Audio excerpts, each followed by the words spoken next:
Okay, moving on. The other thing we wanted to talk, or one of the other things we wanted to talk about today, is wolves in sheep's clothing. For context, we had this discussion at a coffee shop where we prepare what we're going to talk about. Yeah. And Bailey's like, where were you bringing? Basically, like, I think most Christians are probably fake. And I was I didn't like, say that. I know I'm misrepresenting you. I'm paraphrasing. I don't think I'm misrepresenting you though. And my response was like, nah, you got to take it easy on them. They're probably not that bad.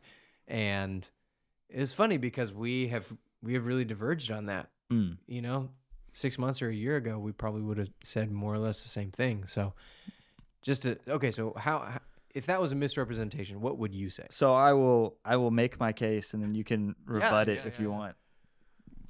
My whole point was that the scripture in Matthew 7:13 about that Jesus says about the narrow is the way that leads to life, broad is the path that leads to death. I'm paraphrasing it. And we can pull that up. You have that, Victoria? We have that verse pulled up. What I was getting at, and you can scroll down to verse 13. What I was getting at here is that Jesus is saying this, at least from what I understood, just as much to the church and to his people and his disciples as anybody else. That it's just as hard for you and me, even if we identify as Christians and go to and are a part of a community of faith and are a part of the church, as it is Joe Smo who's not. That we're all on equal playing field as far as like the desire, walk in the spirit and you not gratify the desires of the flesh. For the desires of the flesh are opposed to the desires of the spirit. And so by saying all this, you're not just trying to bag on Christians or the church and be like, oh, the church is so bad, it's full of bad people. But you're saying from this passage, hey, if Jesus is talking to his disciples, and in context, he's talking about false prophets. He's talking about people who said they knew him, but he really didn't know them. Yeah, let's just read it. So, verse 13, enter by the narrow gate, for the wide is the gate and broad is the way that leads to destruction, and there are many who go by it.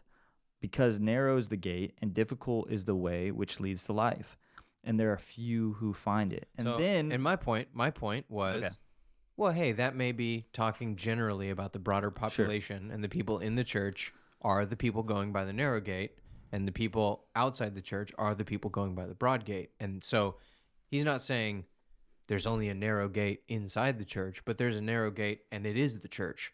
But then you brought up the next point, which is accurate. So right after it says, beware false prophets who come to you in sheep clothing, but inwardly are ravagous wolves. You will know them by their fruit. Do men gather grapes from thorn bushes or figs from thistles?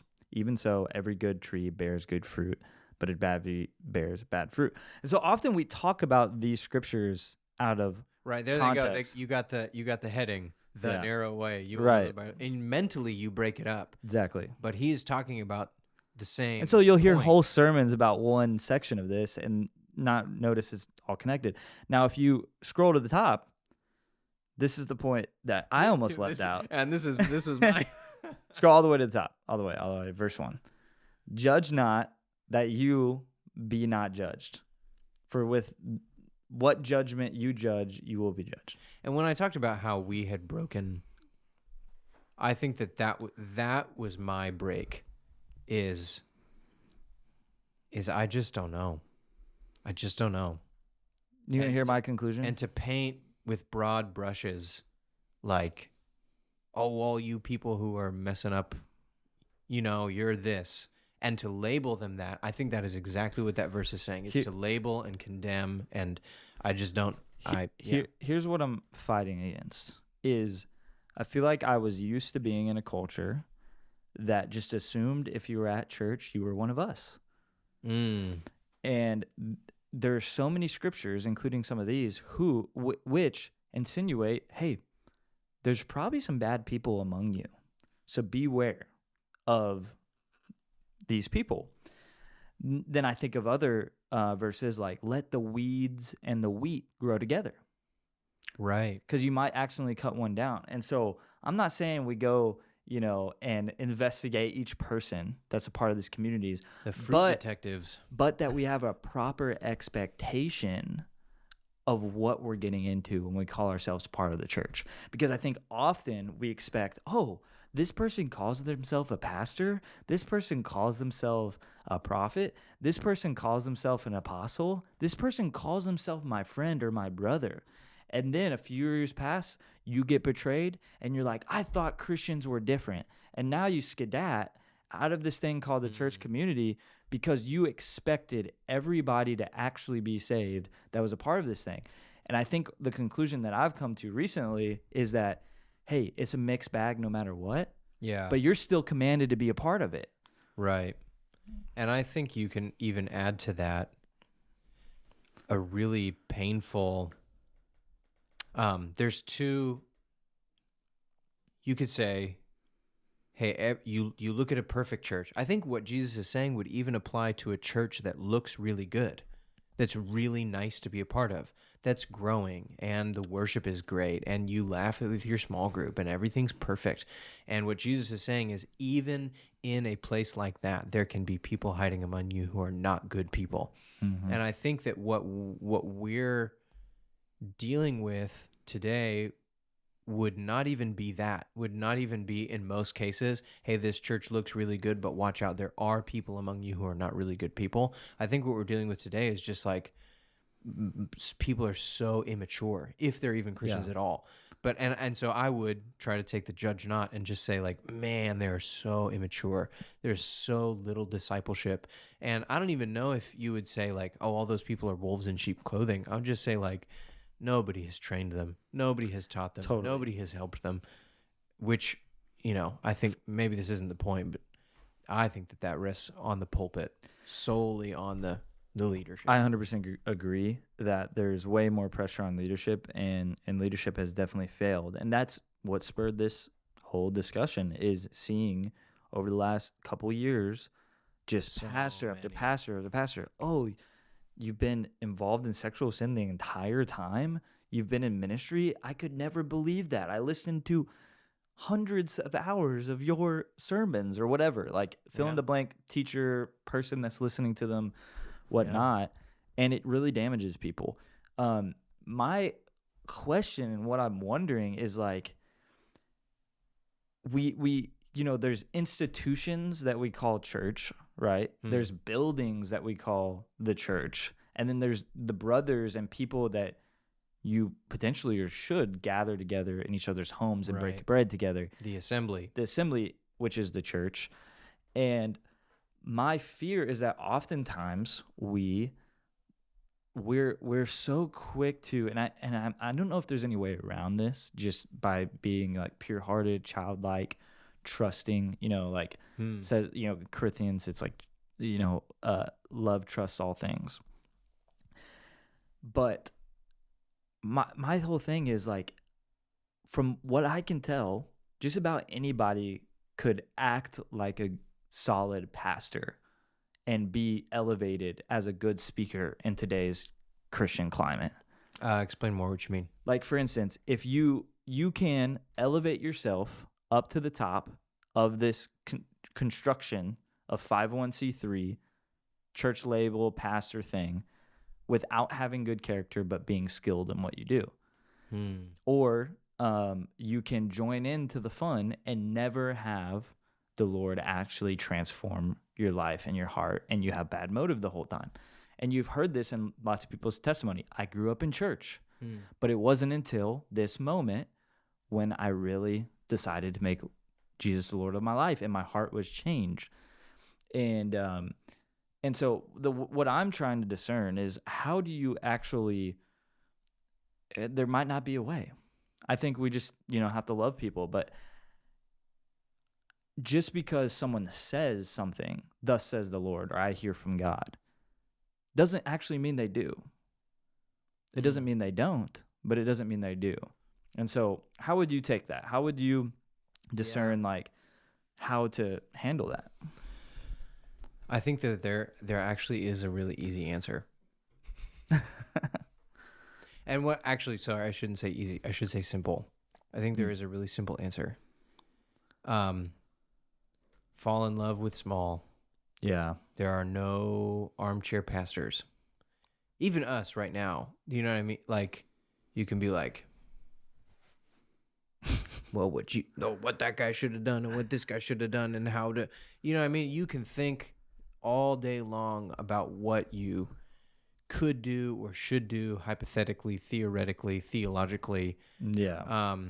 But I think that the simplest way to answer it, okay, like I think about my family of 5 currently, and all of them are very little, and everybody's got a job, and most of it is mama and papa. Like, yeah. everybody has a job except for the baby, and most of the little ones don't actually do their job very well. Mama and papa end up doing the job right after them. Yeah. And the point is, my point in saying that is, like, if you are going to have a small church, to be able to look at somebody and say, if you read through Titus and Timothy, the qualifications for a pastor, out of however many qualifications, probably you know, a dozen almost qualifications, their children have to be in order. Yikes. You know, totally free of any sexual immorality. All these different qualifications, and there's one about skill. Able to teach. One about skill out of a dozen. Do you know what I mean? And I remember the day when I heard that pastors send in a resume to get hired to be a pastor. I remember that day. And I about fell out of my chair. I could not believe it. And that was the point. That was a whole new paradigm for you. That was because I was like, I can't. Because you came from a whole, like, such a relational ministry. I cannot fathom. I couldn't fathom it.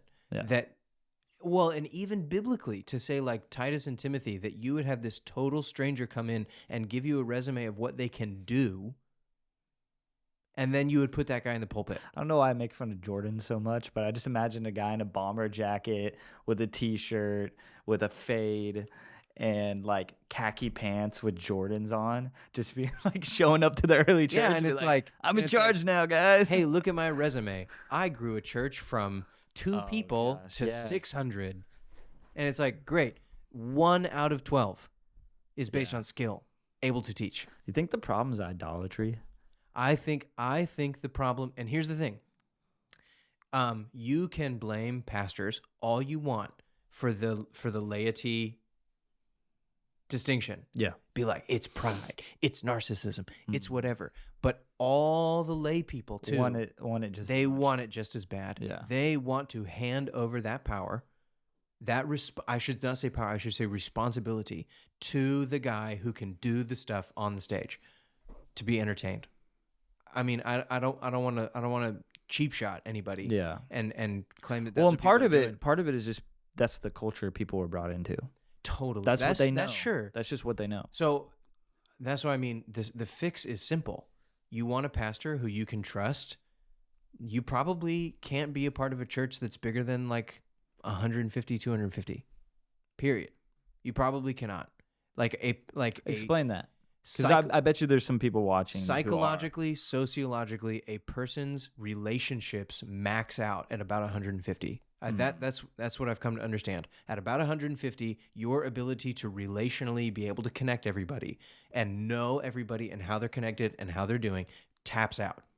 Psychologically, you cannot go above 150. So would you recommend that pastors who do have large, 1,000-person churches or more to begin to strategize of how to break that up into smaller congregations, or how do you handle something like that? Well, yeah, I think that a pastor or anybody in a church of that kind of situation, you just have to understand that you are in something different. You are not in something where it is even psychologically, sociologically possible to know everybody and be connected to everybody. So there has to be some mechanism. If you believe that is what church is, then there has to be some mechanism to be able to do that. And then whoever gets up on stage, do you know what I mean? I would want to have some mechanism to be able to know who that guy is, or at least I know somebody who is a part of the process who knows that guy. You know what I mean? And like, but even then, it's so like, you could okay, have now, you could have a central gathering where lots of people show up on a regular basis. Let's call it Sunday, sure. but you would just need some way to break that up into smaller subgroups that are genuinely connected and known. Or here's even what I'm saying. Yes. And on top of that, you got to understand that when you show up on Sunday, the guy who gets up on stage, you may not know that guy. And if he ends up being a derp, you know what I mean? Like, well, that's what you signed up for. That's what you signed up for. You signed up for coming to listen to a guy who you didn't really know. Okay. So let me push on that. What about the people who show up to a place like that, and which I'm not saying it's bad, and their life is transformed by the gospel? Of course it is. Yeah. The gospel's the gospel. Yeah. And you know, it is like this, but the community, there's the word and there's the community. There is the message that goes out to all the world that somebody can believe on Jesus, and then there's the kingdom community that Jesus invites us into. And I think that is the conversation that we've been having or that was the conversation that we had at the coffee shop of like, the people are bad. And I go, or is the kingdom community structure that we've built sick and bad? And it doesn't mean that, you know what I mean? Like, you can live your life eating Cheez-Its and Reese's Puffs.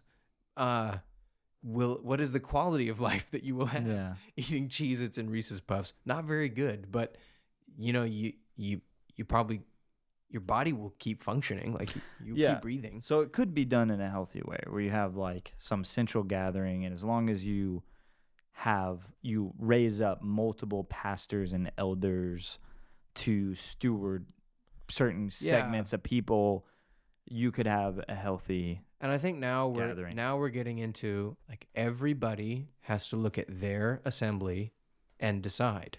And every pastor has to look at their people and decide, how do I provide that kind of kingdom community to connect these people? How do I do it? Yeah. And we can, and again, like we can spitball, we can hypothetical, we can armchair pastor all day long, but the way to do it, and now I'm like coming way back, like that, to take responsibility and be in a family. And that is the heart of the church assembly, to take responsibility. Everybody participates. Everybody has something to do. Everybody has a voice. And actually allow yourself to be known. And everybody takes responsibility. Which is not something you have to do. I think that was in a discussion between, I think it was Jordan Peterson and John Lennox, is like there is a real metaphysical layer to, you only know me as much as I let you in. And that's for any position, whether you're like just show up at a church one day, or if you're the a head pastor or anything like that. You really only know so much about that person. Yeah. But